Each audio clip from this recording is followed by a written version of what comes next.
नमस्कार दोस्तों, इस नए वीडियो में आपका हार्दिक स्वागत है।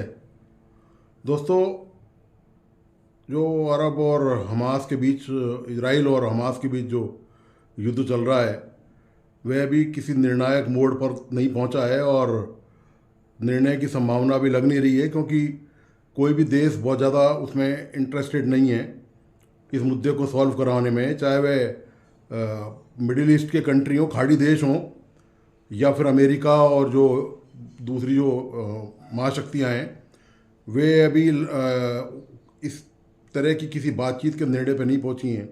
खैर, मुद्दा दरअसल आज का ये है कि जो भारत के मुसलमान हैं वो वास्तव में बड़े सुखी हैं। ये पर्पज़ जो आज जो वीडियो का जो मैंने थीम रखी है, वो थीम भी यही रखी है कि भारत के मुसलमान सुखी हैं। कितने सुखी हैं, मैं आपको सिर्फ ये बताना और समझाना चाहता हूँ। इस वीडियो के ज़रिए आपके सामने फैक्ट्स एंड फिगर रखकर ये बात जानकारी दूंगा। ये कोई हवाई बातें नहीं है कि ऐसे बता दिया मन मर्जी से।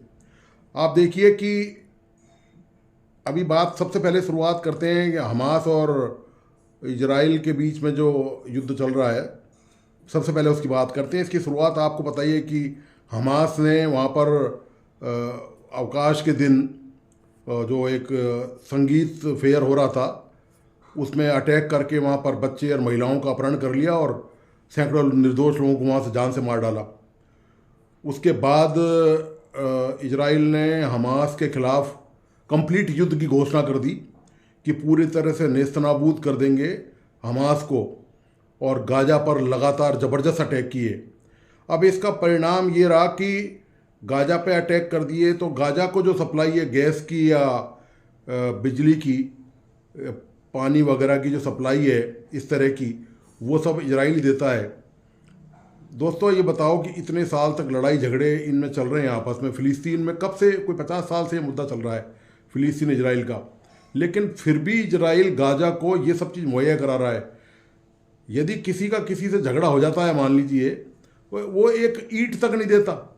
इजराइल ने ये सब फिर भी दिया है उसको। ये बात हमास को समझ में नहीं आ रही थी। तो अब ये झगड़ा इतना ज़्यादा बढ़ चुका है कि वहाँ पर हज़ारों लोग मर चुके हैं और मरने वालों में संख्या ज़्यादा फ़िलिस्तीन की है, क्योंकि हमास तो अपने अपने बंकरों में घुस गया अब हमला करके। उसके जो आतंकी हैं वो तो घुस गए अपने अपने इलाकों में, उनको तो कोई मतलब नहीं है। अब वहाँ पब्लिक मर रही है। वहाँ हालत ये है कि वहाँ ना उनके पास, उनकी सारी सप्लाई रोक दी है, तो ना उनके पास खाने को है, ना बिजली है, ना पानी है। और वो लाखों शरणार्थी जो हैं वो मिस्र की सीमा पर जमा हैं वहाँ पर। अब मिस्र ने बॉर्डर खोलने से मना कर दिया। ये मैं कल वाले वीडियो में बता चुका, सिर्फ रेफरेंस के लिए आपकी जानकारी दे रहा हूँ। और इसका कनेक्शन भारत के मुसलमानों से क्या है, ये साबित करना चाहता हूँ कि भारत के मुसलमान की साल में दुनिया को देखते हुए, यदि पूरी पृथ्वी को अपन देखें, पूरे ग्लोब को देखें, सारे संसार के और जो जितने भी कंट्री हैं जहाँ मुसलमान रहते हैं उनको अपन देखें, जहाँ भारी संख्या मुसलमान रहते हैं, तो मैं उससे तुलनात्मक अध्ययन करके ये बताने की कोशिश कर रहा हूँ कि हमारे देश में हमारे भाइयों की, मुसलमानों की क्या स्थिति है और उनकी क्या स्थिति है। तो फालतू भावनाओं में बहकर अपना नुकसान करने की ज़रूरत नहीं है। समझदारी से काम लें, अपना विवेक से काम लें, दूसरों से ज़्यादा झंझट नहीं पालें। आजकल का ज़माना वो नहीं है। हर आदमी अपने खुद को, खुद के परिवार को, खुद के समाज को, खुद के शहर को, खुद के स्टेट को और खुद के देश तक सीमित है। उसके बाद वो फिर पड़ोसियों की तरफ ध्यान देता है कि वहाँ क्या चल रहा है। तो इसलिए अपनी सुख चैन और अपना शांति फालतू में ख़त्म करने की ज़रूरत नहीं है, और अपना जो फोकस है अपने काम पर, अपने परिवार पर, उसकी उन्नति पर, तरक्की पर, उस पर ध्यान देने की ज़रूरत है। इसका मकसद से बताना यही है। तो इस्लामिक जो कंट्री हैं उन्होंने तो हाथ खड़े कर दिए हैं। उन्होंने तो कह दिया हमारा तो कोई मतलब नहीं है, वो जो है घड़ियालू आंसू बहा रहे हैं, खाली वो नकली नाटक कर रहे हैं खाली, और खाली फ़िलिस्तीनियों के साथ सहानुभूति दिखा रहे हैं। वो जो वहाँ लाखों शरणार्थी जमा हैं, वो जो तिल तिल करके मर रहे हैं हर रोज़, ना उनके बच्चों के पास पानी है, ना खाना है, ना कपड़ा है, ना सोने की, ना दवाइयाँ हैं उनके पास। जो यूएन की भी रिपोर्ट आ चुकी है कि वो बहुत बुरी हालत में है, और हर रोज़ मतलब एक तरह से ये कहें ना कि उनको सिरो पॉइजन दे के मारा जा रहा है, इसको यूँ कह लें आप। उनकी हालत ऐसी कर दी है, इतनी दयनीय हो गई है उनकी हालत कि उनको गरीबों को खुद को समझ में नहीं आ रहा क्या हो गया। अब हमास के आतंक की कीमत, यदि हमास पर इन कंट्रियों ने जो अब ये घड़ियाली आंसू बहा रहे हैं, जो मदद नहीं कर रहे फ़िलिस्तीनियों की, सबसे बड़ी बात यह है, सवाल इस बात का नहीं है कि आपके समर्थक क्या, वो जो जो मौन साधे हुए थे, तो वो है ना एक कविता है रामधारी सिंह दिनकर की, उसकी एक लाइन भी है कि जो वक्त लिखेगा उनका भी अपराध जो मौन साधे हुए हैं, तो इनका भी अपराध लिखा जाएगा। ये जो जो जितने भी कंट्री हैं इस्लामिक कंट्री जो अपने भाइयों को मरता हुआ देख रहे हैं वहाँ पर, इन्होंने पहले यदि हमास के खिलाफ कोई कार्रवाई की होती या ईरान के खिलाफ कोई कार्रवाई की होती तो आज ये हमास की आज इतनी हिम्मत नहीं होती। हमास की आतंकी कार्रवाई की इतनी हिम्मत ही इनकी वजह से हुई है कि ये चुप बैठे रहे। तो चुप बैठने का मतलब ही सहमति देना होता है। यदि आप अन्याय के खिलाफ चुप बैठेंगे, गलत लोगों के मामले में आप चुप्पी साधे रखेंगे, तो निश्चित तौर पर यह मान के चलिए कि वो गलत लोग एक न एक दिन आप पर भी हावी होंगे। इसका खामियाजा पाकिस्तान भुगत रहा है। आपको मैं बता दूं, यही पाकिस्तान, इसने तालिबान का समर्थन किया, ठीक है, जमकर उनको पाला पोसा, उनको दूध पिलाया, आज उनके गले पड़े हुए हैं।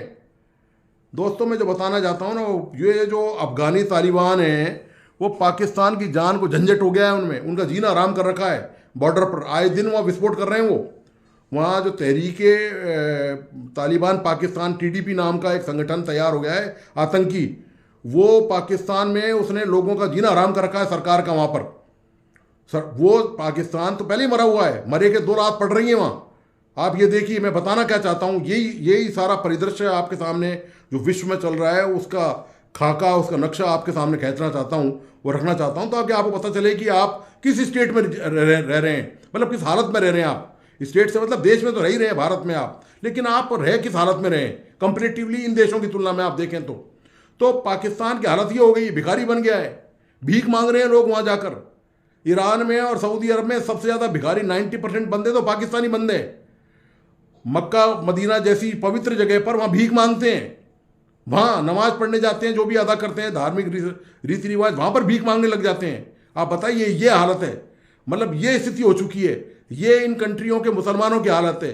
ये मुसलमान जो इस्लाम की दुहाई देते नहीं सकते और दूसरों को काफिर बताते हुए नहीं सकते हैं, दूसरों को इनमें कमियाँ ही कमियाँ नजर आती हैं। आप ये देखें इनकी हालत क्या है। मतलब आप देखिएगा, वो जो फिलिस्तीन है जिनका कोई कसूर नहीं है, वो लाखों फिलिस्तीन वहाँ पर जो है वो दर दर की ठोकरें खा रहे हैं, वो मर रहे हैं हर रोज वहाँ पर, वो भूख प्यास से ही मर जाएंगे वहाँ पर यदि उनकी किसी ने मदद नहीं करी तो। और सवाल ये है कि कोई भी कंट्री आज की तारीख में देखिए, पूरी दुनिया इतनी बदल चुकी है। आप इसको स्वार्थी कहें, कुछ और कहें, ये कहें, वो कहें, जो भी कह लें आप, जो आपको कहना है, लेकिन सच्चाई है, उसको आप आंख बंद कर लें तो अभी सच्चाई वो टलेगी नहीं किसी भी हालत में। पड़ोसी मुल्क आपके सामने, जब रोहिंग्या शरणार्थियों पर बर्मा ने कार्रवाई करी और उनको जम के मार, उनके खिलाफ तगड़ा अत्याचार किया, तब आप बताइए कौन से मुल्कों ने उनको अपने घर में एंट्री दी? क्या अरब देशों ने एंट्री दी? क्या पाकिस्तान ने कहा कि आप हमारे यहाँ आ जाइए, हम आपके भाई हैं, आपके साथ अत्याचार नहीं होंगे? तो दोस्तों कोई किसी के साथ नहीं है। मैं ये बताना चाहता हूँ कि आज की तारीख में ये दुनिया ऐसी बदल चुकी है, इनकी अब प्राथमिकताएं पूरी तरह से बदल गई हैं। अब ये वो दुनिया नहीं है आज से 20 से 40 साल पहली कि आप किसी को कुछ हो गया तो हम जान दे देंगे, कुर्बान हो जाएंगे, ये कर देंगे, वो कर देंगे। कोई कुछ नहीं कर रहा, ये मैं बताना चाहता हूं। तो बेटर ये है कि हमें अपने गोल पर, अपने टारगेट पर फोकस रखना है। आप पड़ोसी देश चीन में देख लीजिए, आप वहां मुसलमानों को मार मार के मुर्गा बना दिया चीन ने, और इनने कोई चू नहीं बोला इस्लामिक कंट्री, डर के मारे। ये अपने आप को बड़े, मैं माफ़ी चाहता हूँ आपसे, ये जो मुसलमान हैं, ख़ास तौर से मैं देखता रहता हूँ वहाँ पर पाकिस्तान के जो वीडियो में रिएक्शंस आते हैं लोगों के, वो कहते हैं कि जी हम बड़े वो हैं, पहलवान टाइप लोग हैं, हमारे अंदर पता नहीं वो क्या क्या शब्द यूज करते हैं, वो एक उर्दू का, कि हमारे अंदर वो विल है, मतलब वो है हमारे अंदर कि हम सब कुछ कर सकते हैं। वो मुसलमानों के वहाँ जूते मारता रहा चीन, उसने पता है क्या कर रखा है आपको चीन ने? आप साइट पे जाके गूगल पे सर्च कीजिए, आपको पता चल जाएगा चीन ने क्या हालत बिगाड़ रखी है। सब बुला दिया वहाँ पर, इस्लाम कुरान वरान कुछ नहीं है वहाँ उनकी मस्जिदें डाल दी और उनको वो रिहेबिलिटेशन सेंटर में बंद कर रखा है और उनकी ब्रेन वॉश कर रहा है, अपने हिसाब से कम्युनिस्ट बना रहा है उनको मार मार के। और किसी की हिम्मत नहीं है जाके बोल ले, वहाँ पर बोल के दिखाए कोई चीन के सामने, वहाँ प्रदर्शन करके दिखाए, किसी की हिम्मत नहीं है। चीन के मारे डर डर थर थर काँपते हैं सारे मुसलमान, ये जितने भी कंट्री है सारे, इनके आका नमस्ते करने जाते हैं। और पाकिस्तान तो उनका पिछलग्गू बना हुआ है, आप पता ही है। कि पाकिस्तान में जो मदद आ रही है वो सारी चीन से आ रही है। वो 2 दिन मदद नहीं करे तो वो इनकी भी हालत से फिलिस्तीन जैसी हो जाए, भूखे मर जाएं सारे पाकिस्तानी। वैसे भी भूखे मर रहे हैं वो कभी IMF के सामने कटोरा लेके जाते हैं, कभी वर्ल्ड बैंक के सामने जाते हैं। मैं ये बताना चाहता हूँ आप इससे, और आपको एक बात और बताता हूँ, जो रिसर्च वर्क मैंने किया है ना इस मामले में, वो रिसर्च वर्क क्या है, कुल करीब दुनिया में 50 मुस्लिम कंट्रीज हैं, उनमें से 30 किसी न किसी रूप में गृह कलेश से, गृह युद्ध से ग्रसित हैं, आतंकी कार्रवाई से ग्रसित हैं, और वो आपस में ही हैं। जो आतंकी कार्रवाई कर रहे हैं ना दोस्तों, वो भी मुस्लिम है, जिनके खिलाफ कर रहे हैं वो भी मुस्लिम है, यानी कि मरने वाले भी मुस्लिम है और मारने वाले भी मुस्लिम है। दोनों ही मुसलमानों को मार रहे हैं। वहां किसी की जरूरत नहीं है दुश्मनों की, ना वहां कोई हिंदू है, ना वहां कोई क्रिश्चियन है, ना वहां कोई यहूदी है। लेकिन ये सब नजर नहीं आता, ये किसी को दिखाई नहीं देता कि मुसलमान कैसे दूसरे मुसलमान के खून के प्यासे बन रहे हैं वहां पर। एक वो बोको हरम नाम का, आपको ध्यान होगा, वो साउथ अफ्रीका के इनमें से किसी देश में है, उसने वहां स्कूलों से लड़कियों को उठा लिया, और एक बार नहीं कई बार अपहरण किया है। कभी स्टूडेंट लड़कों को उठा लिया, कभी औरतों को उठा लिया, और सैकड़ों की तादाद में उठा ले जाते हैं वो। वहां नहीं दिखता, वहां इस्लाम इनको खतरे में नजर नहीं आता। तो ये ध्यान रखने की बात है, वो उनकी समस्या है उन कंट्रीज की, हमारी प्रॉब्लम दूसरी है हमारे पास। और आप ये देखिए कि इन हालातों के बावजूद भी कि फिलिस्तीन के मामले में कोई भी मुल्क जो है उसको जो पीड़ित हैं वहां पर वो खाना पानी, दाना पानी कुछ नहीं दे रहा उनको कोई भी वहां पर। और ईरान जो है वो आग में घी डालने का काम कर रहा है लगातार। आप तो जानते ही हैं ईरान ने जो हालत कर रखी है। ईरान में आपको पता है क्या हालत है, आप वहां बोल नहीं सकते सरकार के खिलाफ। ये भारत है जिसमें बोला जा सकता है, लोकतंत्र है यहाँ पर, वहां कोड़े पड़ते हैं सीधे। वहां यदि किसी ने कोई सरकार के खिलाफ एक वर्ड भी बोल दिया ना, या ओवैसी साहब या दूसरे जो मुस्लिम नेता हैं कांग्रेस पार्टी के या दूसरी पार्टी को, आराम से सरकार की, मोदी सरकार की जमकर खिंचाई करते हैं, आलोचना करते हैं। डेमोक्रेसी है ये, लोकतंत्र है भारत में, ठीक है। तो ये हो सकता है कि निश्चित तौर पर हमारे पास कुछ सुविधाएं कम हो, वो सारे संसार में ही है, और वो फिर सबके लिए बराबर है। वो ऐसा नहीं है कि केवल एक कम्युनिटी के लिए पानी, बिजली, सड़क की, अस्पताल की, स्कूल की, कॉलेज की सुविधा कम है तो दूसरी के लिए नहीं है, ऐसा तो नहीं है। वो सबके लिए बराबर है। यहाँ जो संघर्ष है, जो सामने से जो असुविधाएं हैं, जो बुनियादी जरूरतें हैं, उनमें कहीं ना कहीं कमी बेशी तो है ही देश में, निश्चित तौर पर है, पर वो सबके लिए समान है। तो मेरा समझाने का, कहने का मतलब ये है कि ये जो आजकल बिल्कुल नज़रिया बिल्कुल बदल गया है देशों को देखने का।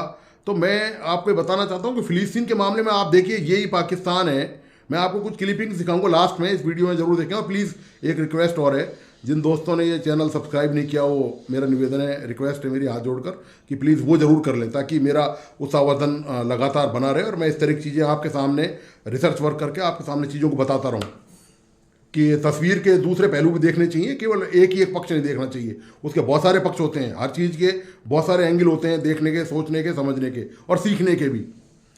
पाकिस्तान की हालत है, आप देखिए कि पाकिस्तान, ये वो पाकिस्तान है जो कभी फिलिस्तीन के नाम पर जरा भी वहाँ कुछ हो जाता था ना, मैं पाकिस्तान के लोगों की बात बता रहा हूँ, और उनकी क्लिपिंग में आपको ये बात साफ नज़र आएगी कि कभी भी जरा भी कुछ हो जाता था, वो शुक्रवार को जो नमाज होती है उसमें मौलवी कहते थे साहब वो धरना हो रहा है, प्रदर्शन हो रहा है फिलिस्तीन को लेकर। अब एक भी धरना प्रदर्शन नहीं हुआ है पाकिस्तान में। सबको अपनी अपनी पड़ी हुई है भाई, कहाँ है, कौन सी दुनिया में रह रहे हैं, सबको अपनी अपनी पड़ी हुई है, किसी को कोई लेना देना नहीं है। कौन मुसलमान भाई, कौन हिंदू भाई, फलाना ढिमका, कोई मतलब नहीं इन बात से। क्या मतलब है, होगा वो कर रहा होगा अपने आप, वो करेंगे वो भुगतेंगे, हम करेंगे हम भुगतेंगे, सीधी सी बात है। हम अच्छा काम करेंगे वो हमारे काम आएगा, हम खराब काम करेंगे उसका नुकसान हमें होगा। वही पाकिस्तान का हाल हो रहा है, नाम लेवा नहीं है पाकिस्तान में। मैं आपको उन्हीं के लोगों का वीडियो दिखाऊंगा इसमें कि फिलिस्तीन के लिए जो जी जान देने के लिए, जो जिहाद करने के लिए तैयार थे, मर जाएंगे, कट जाएंगे, मिट जाएंगे हैं, और जो इस्लाम के नाम पर कुर्बान हो जाएंगे, वो कुछ नहीं है, सब बकवास है। देख लीजिए जाकर आप हालत, अभी आपको वीडियो दिखा दूंगा, इसमें लास्ट में क्लिपिंग जरूर देखना कि वहाँ के लोग क्या कहते हैं और वहाँ पाकिस्तान की क्या हालत है। तो मेरा कहने का तात्पर्य यही है कि हमारे देश में हमारे साथ कुछ कमियाँ बेशी हो सकती हैं, सबके साथ ही वो समस्या है। अब पानी आपके मोहल्ले में नहीं आ रहा तो हमारे में भी नहीं आ रहा, मान लो बिजली नहीं है, बिजली की कटौती चल रही है तो सभी जगह चल रही है। सड़क खराब है तो केवल ऐसा नहीं है कि एक इलाके में खराब है, वो दूसरों में भी खराब है, वो सभी जगह एक जैसी हालत है। हाँ, हो सकता है कहीं 19-20 का अंतर हो, कहीं थोड़ा डेवलपमेंट ज़्यादा हो, किसी शहर, कोई शहर ज़्यादा अच्छा हो वहाँ की आबादी के हिसाब से, वहाँ ज़्यादा सुविधाएं हों, और किसी शहर में कम हो, तो ये तो है ही, ये तो सभी जगह है, इसमें कोई डिफरेंस नहीं है। यहाँ कोई ऐसा तो नहीं है कि संविधान में कोई राइट दे रखा है कि साहब यहाँ कम ज़्यादा विकास होगा, वहाँ ज़्यादा होगा, या किसी को अधिकार ज़्यादा है या किसी को अधिकार कम है, ऐसा यहाँ कुछ नहीं है। तो मैं ये कह रहा हूँ कि भावनाओं में बहने की ज़रूरत नहीं है, और ये फालतू बातों में आने की ज़रूरत नहीं है। अपना फोकस रखें, हमको अपनी गरीबी मिटानी है, अपनी अशिक्षा मिटानी है, और हमको तरक्की के रास्ते पर चलना है। समझाने का आशय यही है, इस वीडियो को बनाने का पर्पज़ ये है कि हमारे अंदर अवेयरनेस पैदा आनी चाहिए, और ये दुनिया बदल चुकी है, दुनिया बदल चुकी है, तो हमें बदलना है। और मैं ये देख रहा हूँ, बड़ी खुशी की बात है कि भारत में भी उस तरह मुसलमान अब भारत में दरअसल समझदार होते जा रहे हैं, और ये समझदारी नेताओं ने की है। ये झूठ बोल बोल कर, ये गोली घिस्से देकर, ये जो उनको उल्टा सीधा गुमराह करके जो है ना, वो देख चुके हैं कि इन तिलों में तेल नहीं है। ये नेता कितने स्वार्थी और धूर्त हैं, इसका सबको पता है इस बात का। तो ये मुसलमान हमारे देश के बड़े समझदार हो रहे हैं। मैं चाहता हूँ कि उनकी समझदारी में और इजाफा हो, वो और अपनी पढ़ाई लिखाई बेहतर करें, वो और विकास के काम करें, वो और डेवलपमेंट काम करें, वो ये माने कि इस कंट्री को हमको सबको मिलकर ले जाना। देखिए, ये कंट्री सबका है, ये किसी एक का कंट्री नहीं है। यहाँ सबके बाप दादा रहे, सबकी पीढ़ियाँ गुजर गई यहाँ पर, सबने शहादत दी है इस देश के लिए, चाहे हिंदू हो, मुस्लिम हो, सिख हो, ईसाई हो, कोई भी हो। आप इतिहास उठा के देख लीजिए, आपको कितने मुसलमान, कितने आपको सिख मिलेंगे, आपको दूसरी कम्युनिटी के कितने लोग मिलेंगे जिन्होंने इस देश की आज़ादी में आंदोलन में अपना सहयोग दिया है, या उससे पहले ब्रिटिश काल में, या उससे पहले और भी पहले आप चले जाइए तो भी सहयोग दिया है उन्होंने किसी न किसी रूप में। तो कुल मिला के कहानी ये है, सार ये है इस बात का, ये हमारा देश है। आजकल सब देशों को अपनी अपनी पड़ी हुई है, किसी को किसी से मतलब नहीं है, कोई मतलब दूसरे के जो है फटेंग में टांग अलझाने की किसी को आवश्यकता नहीं है। उसकी वो टांग वो फट रही है तो वो जाने अपनी, हमें अपनी समस्या निपटानी है, पड़ोसी देशों को अपनी निपटानी है। ना वो हमसे कोई लेना देना रखते हैं, ना हम उनसे कोई लेना देना रखते हैं। हमारा काम हमारा फ़ायदा होगा, उनका काम उनका फ़ायदा होगा, वो जाने इस बात की। फालतू में रोना पीटना मचाने से, और उल्टा मतलब आप हो ये होगा ये प्रैक्टिकली हम कुछ इस समस्या का समाधान तो कर नहीं पाएंगे। भाई या तो आप ये समस्या का समाधान कर दें कि साहब हम कर देंगे समाधान, लाओ हम जाते हैं वहाँ पर समाधान करने, आप पहुँचो वहाँ समाधान करने। हम जब समाधान किसी समस्या का कर ही नहीं सकते तो वो जाने, हमें मतलब क्या है इन बातों से। हम अपनी समस्या देखें, हम उनका समाधान करें, हम उन समस्याओं के लिए और कारण ढूंढें, और बेहतर प्रयास करें, और आगे जाएं हम अपनी चीज़ों को लेकर, और बेटर बनने की कोशिश करें। हमारा समाज, हमारा कंट्री, हमारा देश जो है वो और तरक्की करे, तो उससे हम निश्चित तौर आप देख ही रहे हैं जितनी जो तरक्की हो रही है उसका फ़ायदा मिल ही रहा है ना। एक ज़माने में आप बताइए मोबाइल नहीं था, जगह जगह जाके धक्के खाने पड़ते थे, अब मोबाइल आ गया तो क्रांति आ गई, सूचना क्रांति हो गई, सबको फ़ायदा मिला ना उसका। तो हम ऐसी चीज़ों के लिए और बात करें ना। मेडिकल साइंस से कितनी तरक्की कर ली। पहले आदमी, आपको पता है 100 साल पहले, 50 साल पहले बीमार हो जाता था, ये पता नहीं चलता था क्या बीमारी है, डायबिटीज़ से मर गया। अब वो डायबिटीज़ से मरता है आसानी से? नहीं मरता आसानी से डायबिटीज़ से, ठीक है। उसके ऐसी बहुत सारी बीमारी हैं, आदमी को मलेरिया हो गया मर गया, कोई भी बीमारी होगी। लेकिन अब हमने इतनी तरक्की कर ली है, साइंस ने, हमारे देश ने खास तौर से, कि जो इस तरह की जो चीज़ें हैं उनमें हम बहुत आगे निकल गए हैं। तो अभी भी हमारे सामने बहुत सारी चुनौतियां हैं। ऐसा नहीं कि चुनौती हमारे सामने, ये चुनौती नहीं कि फिलिस्तीन में क्या हो रहा है या इजराइल क्या कर रहा है, ये वो जाने, उन्होंने शुरुआत करी है, वो उनकी कंट्री है, वो जाने, हमें इससे कोई मतलब नहीं है। हमारी क्या मदद करने आएंगे बताओ आप? हमारे साथ कभी कुछ हो गया तो ये हमारी मदद करने आएंगे? कभी नहीं आएंगे, नेवर। ये तमाशा देखेंगे। वो उनके जो पड़ोसी इस्लामी देश हैं वही तमाशा देख रहे हैं वहाँ पर, वो झूठे आंसू बहा रहे हैं वहाँ पर, वही झूठे आंसू बहा रहे हैं। तो हमारे लिए कौन मदद करने खड़ा होगा भाइयों? कोई नहीं है हमारे साथ, हम खुद के साथ खुद हैं। तो इसी के साथ धन्यवाद, नमस्कार। और आप इसमें जो मैंने क्लिप लगाई है ताकि समझ में और बेहतर तरीके से आ सके, तो आप इसको ज़रूर देखिए, और इस वीडियो को लाइक सब्सक्राइब करना न भूलें। वापस नमस्कार, धन्यवाद जी। हेलो दोस्तों, मैं हूं कमर चीमा। उम्मीद है आप लोग ठीक होंगे। दोस्तों, मैं इस हवाले से मेरी पीएचडी भी इस टॉपिक पे है, और आपको पता है कि जिनको नहीं पता उनको बता देता हूं कि मैंने बेसिकली पीएचडी की थी पॉलिटिकल इस्लाम पे, कि जो पॉलिटिकल इस्लाम है वो किस तरह तब्दील हो रहा है। इस पे मैंने एक बड़ा डिटेल्ड रिसर्च पेपर पे लिखा है, चेंजिंग करेक्टर ऑफ पॉलिटिकल इस्लाम इन पाकिस्तान, कि बेसिकली ये पॉलिटिकल इस्लाम कैसे तब्दील हो रहा है। तो अगर आप देखें कि जो इस्लामिस्ट पार्टीज़ हैं पाकिस्तान की, वो इसराइल के ख़िलाफ़ क्यों प्रोटेस्ट नहीं निकाल रही, एक बात। दूसरी बात ये कि हुकूमत पाकिस्तान क्यों रोक रही है लोगों को जो प्रोटेस्ट करना चाह रहे हैं अगेंस्ट इसराइल। है ना मज़े की बात। ये कहा पता चला है जो पाकिस्तान तहरीक-ए-इंसाफ जो इमरान खान साहब की पार्टी है, वो कह रहे हैं कि जो पुलिस है वो पीसफुल प्रोटेस्टर्स को रोक रही है। वो लोग जो फ़लस्तीन के साथ अपनी इज़हार यकजहती करना चाह रहे हैं।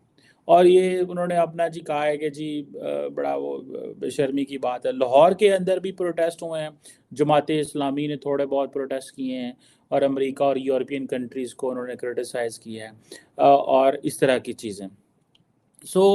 बाकी अगर आप देखें कराची में थोड़े से प्रोटेस्ट हुए हैं जी, इज़राइल में ये हो गया, वो हो गया। बाकी आपको अगर आपने प्रोटेस्ट देखने हैं तो आपको कहीं पे प्रोटेस्ट नज़र नहीं आएँगे।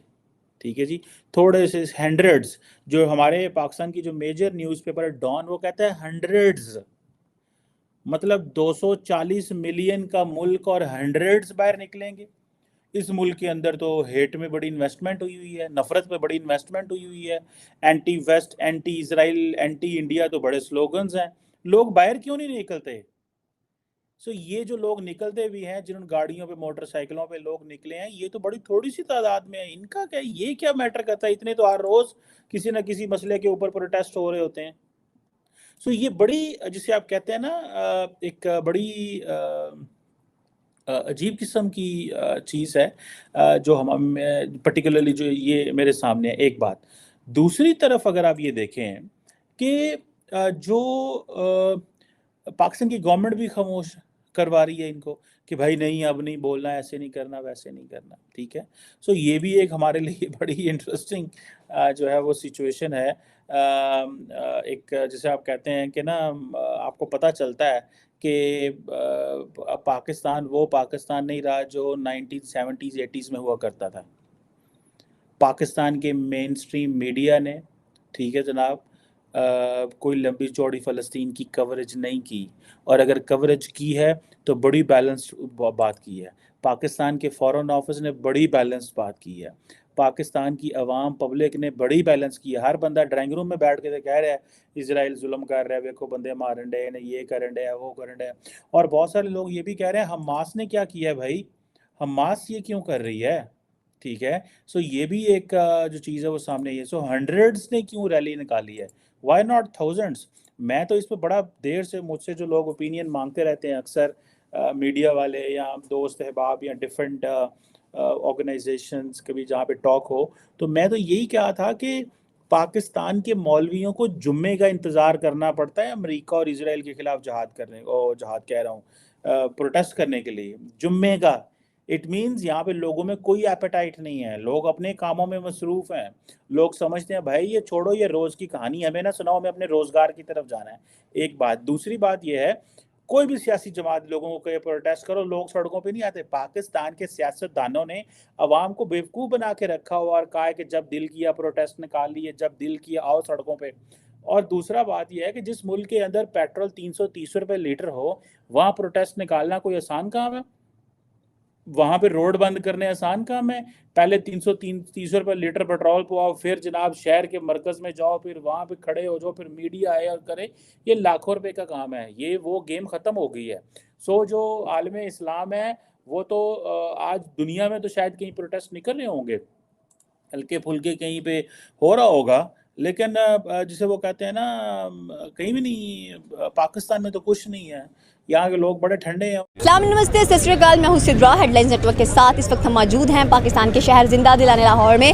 आज हम एक ऐसी पर्सनालिटी, एक ऐसी शख्सियत से मिलने जा रहे हैं, कह लें कि जो कि नरेंद्र मोदी जी के सबसे बड़े फ़ैन माने जाते हैं, सबसे बड़े कह लें कि फ़ैन ही माने जाते हैं। और आज जो हमसे सवाल करने वाले हैं, हम योगी आदित्य के बारे में करने वाले हैं कि वो जो उत्तर प्रदेश के CM हैं उनके बारे में उनके क्या ख्यालात हैं। तो आइए चलिए उनसे बात करते हैं। जी तो नाजरीन, हमारे साथ मौजूद हैं आबिद अली भाई, जिनको हमने बहुत मुश्किलों से ढूंढा और आखिरकार हमें मिल गए हैं। हमारी कोशिशें कह लें कि कामयाब हो चुकी हैं और आज इनसे मिलकर हमें काफ़ी खुशी हुई है। मैं तो मिल चुकी हूँ, आपको भी इंट्रोड्यूस करवा देती हूँ। अस्सलाम वालेकुम। जी वालेकुम अस्सलाम। आबिद अली कैसे हैं आप? अल्हम्दुलिल्लाह ज़बरदस्त। माशाल्लाह, ये तो बहुत अच्छी बात है कि आप बहुत ज़बरदस्त हैं। सवाल शुरू करने से पहले मैं आपसे ये पूछना चाहूँगी कि योगी जी, उनको तो आप जानते होंगे। जी, उन्हें कौन नहीं जानता, मट्टी में मिला देंगे। वो तो समझ लें बहुत बड़े लोग हैं और बड़े ताकतवर लीडर हैं, तो उन्हें तो ज़रूर जानते हैं हम लोग। चले, योगी जी की अगर बात करें तो उत्तर प्रदेश के सीएम हैं, वहाँ पर बहुत ज़्यादा कह लें कि खिदमात अंजाम ये दे रहे हैं और 2017 से इन्होंने कह लें कि ये खिदमात अंजाम देना शुरू की हैं। क्या कहना चाहते हैं उनकी पर्सनालिटी के बारे में, उनकी शख्सियत के बारे में?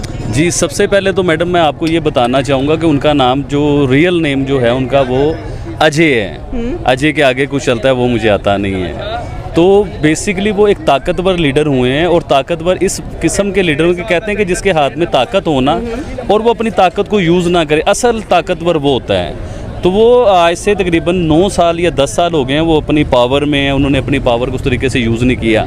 हाँ, यूज़ किया उन्होंने पावर, लेकिन उस जगह पे यूज़ किया है कि जहाँ पे यूज़ करनी चाहिए पावर। अभी देखिए जिस जगह के वो सीएम हैं वो हमारे पाकिस्तान से ज़्यादा आबादी है उस जगह पे, मतलब हमारे पाकिस्तान जितना वो एक सूबा है इंडिया का। हमारी कहने की ऑलमोस्ट 24 करोड़ आबादी करीब है, उनकी 23 करोड़ आबादी है उत्तर प्रदेश की, मतलब कि पाकिस्तान की कुल आबादी वहाँ पर मौजूद है। अगर देखा जाए तो वहाँ के जो सीएम योगी आदित्यनाथ की हम लोग बात करें, वो बहुत ही काबिल लीडर है वहाँ पर और कह लेंगे एक गरीब घराने से उठकर आए हैं। जी बिल्कुल, गरीब घराने से हैं और अभी भी आम पर्सनैलिटी है उनकी। वो आप देखिए वो गाय के साथ और जानवरों के साथ टाइम स्पेंड करते हैं, मतलब वो किसी और किस्म के लोग हैं। देखिए मैडम, होता क्या है, हमारा एक चपड़ासी होता है ना वज़ीर आज़म का, या किसी MP MNA का चपड़ासी होता है तो वो भी अमीर होता है, मतलब उसके पास भी अच्छी गाड़ी होती है, अच्छा सिलसिला होता है, उसका भी नाम चलता है, उसकी भी बात चलती है कि उसके नाम से भी काम लोग करवा लेते हैं। इंडिया की तरक्की का राज मैडम यही है कि एक आम आदमी को वो पावर में लेके आते हैं। और एक आम आदमी देखिए, जब उसकी ख्वाहिशात ही नहीं होंगे आम आदमी की कि मैंने लंदन में महल नहीं बनाने, मैंने करोड़पति नहीं बनना, तो वो आम इंसान के दिलों में फिर राज करते हैं वो लोग। तो योगी जी की क्वालिटी ये है मैडम, देखिए जिस जगह के वो सीएम हैं, जहाँ उन्होंने 8-9 साल गुजारे हैं, उससे पहले उस जगह के हालात देखिए, उस सूबे के, उस शहर के, उस जगह के आप हालात देखिए। उधर माफियाज बहुत ज़्यादा, मैं बताता हूँ, उधर बेसिकली माफिया लोग थे, जिसे भाई लोग कहते हैं, गुंडे लोग कहते हैं, बदमाश जिन्हें कहा जाता है। उन्होंने क्या किया, सबसे पहले अपने अदारों को मजबूत किया। अदारे क्या होते हैं, जैसे पुलिस हो गई, जो भी सिक्योरिटी के अदारे होते हैं, करप्शन के, जहाँ पे करप्शन बहुत ज़्यादा हो रही है, उन अदारों को उन्होंने मजबूत किया, पावरफुल बनाया, उन्होंने आम आदमी को पावरफुल बनाया उधर। अभी आप देखिए उधर इंसाफ होता है, थानों में, कचहरियों में आप देखें उधर इंसाफ हो रहा है, पुलिस उधर पावरफुल है, पुलिस जो है वो मतलब एक सही काम कर रही है। उधर माफिया का खाना ख़राब करके रख दिया, मिट्टी में मिला दिया पूरे माफिया को, यकीन मानिए। तो योगी जी कहते होते थे कि जो बत्ताखोर हैं, जो गुंडे हैं, जो बदमाश हैं, मट्टी में मिला देंगे।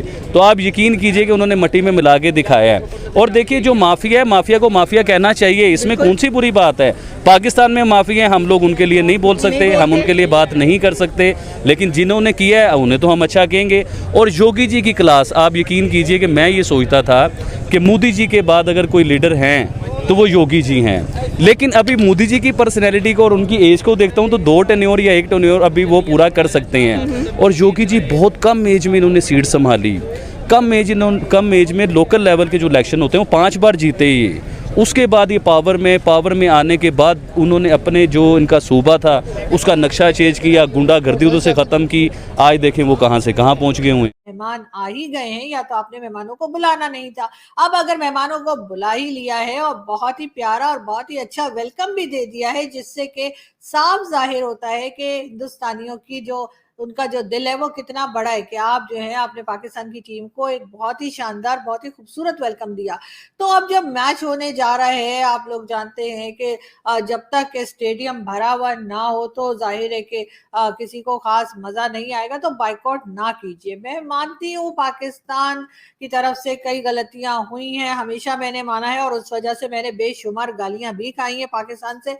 लेकिन ये जरूर है कि अब अगर मैच होने जा रहा है तो होने दीजिए। वैसे भी आप तो जानते ही हैं कि हमारे कितने ही अनमोल रतन हैं जिनको एक एक करके ना जाने कौन टपकाता चला जा रहा है। जी हाँ, आप जैसे कि आपने अभी रिसेंटली आपने देखा कि शाहिद लतीफ, जी हाँ, कितना इसको पाला पोसा, खिलाया पिलाया और समझाया, सिखाया, पढ़ाया, और पता नहीं कौन आया और आके उड़ा के चला गया।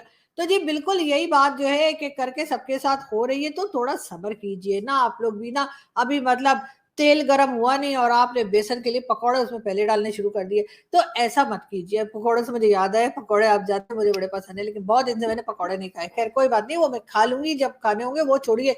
मैं आपको ये कह रही हूँ कि आप लोग बिल्कुल, हिंदुस्तान के लोग जो हैं, भारत के लोग जो हैं, बिल्कुल फिक्र ना करें। ये जितने टेररिस्ट पाकिस्तान में इस वक्त मौजूद हैं, जितने टेररिस्ट आपने नाम दिए हैं, या फिर यूएन में डेजिग्नेटेड टेररिस्ट हैं, जितने भी हैं, सबको एक एक करके जो है कोई ना कोई उड़ा रहा है। अब कौन उड़ा रहा है पता नहीं। वैसे तो हम लोग कबूतर वबूतर उड़ाते हैं, लेकिन ये बंदे उड़ाने का काम जो है ये नया शुरू किया। अब हो सकता है कि हमारी एजेंसी कर रही हो सकता है कि रा कर रही हो, जिसकी मैं एजेंट हूँ, हो भी सकता है ना। तो लेकिन बहरहाल जो भी कर रहा है अच्छा ही कर रहा है, उससे दोनों कंट्रीज का फायदा